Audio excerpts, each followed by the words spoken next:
أعوذ بالله من الشيطان الرجيم. بسم الله الرحمن الرحيم. وقفينا على آثارهم بعيسى ابن مريم مصدقا لما بين يديه من التوراة وآتيناه الإنجيل فيه هدى ونور ومصدقا لما بين يديه من التوراة وهدى وموعظة للمتقين. وليحكم أهل الإنجيل بما أنزل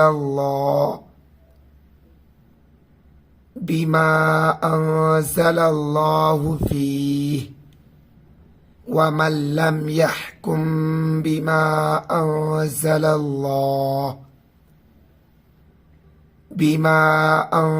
الله فأولئك هم الفاسقون.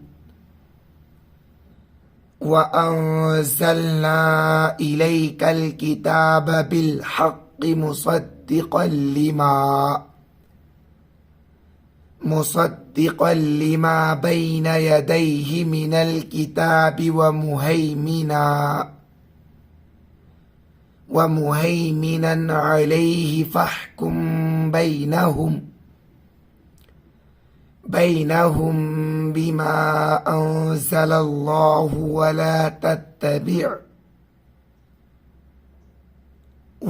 تتبع أهواءهم عما جاءك من الحق. لكل جعلنا منكم شرعة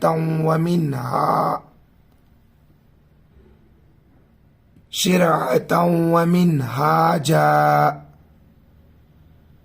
ولو شاء الله لجعلكم أمة واحدة ولكن ليبلوكم فيما آتاكم فاستبقوا الخيرات إلى الله مرجعكم جميعا فينبئكم بما كنتم فيه تختلفون.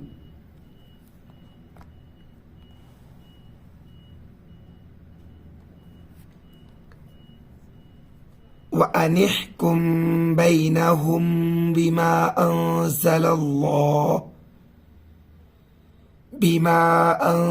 الله ولا تتبع أهواءهم واحذرهم أن يفتنوك عن بعض ما أنزل الله إليك. فإن تولوا فاعلم أنما يريد الله أن يصيبهم ببعض ذنوبهم وإن كثيرا من الناس لفاسقون. أفحكم الجاهلية يبغون ومن أحسن من الله حكما لقوم يوقنون. वीडियो कैसा लगा comment box में अपनी राय जरूर दें। वीडियो को लाइक नहीं किया तो प्लीज़ लाइक कर दे, चैनल को सब्सक्राइब नहीं किया तो प्लीज़ सब्सक्राइब कर दे। आज की वीडियो में इंशाल्लाह मिलते हैं फिर अगली वीडियो में।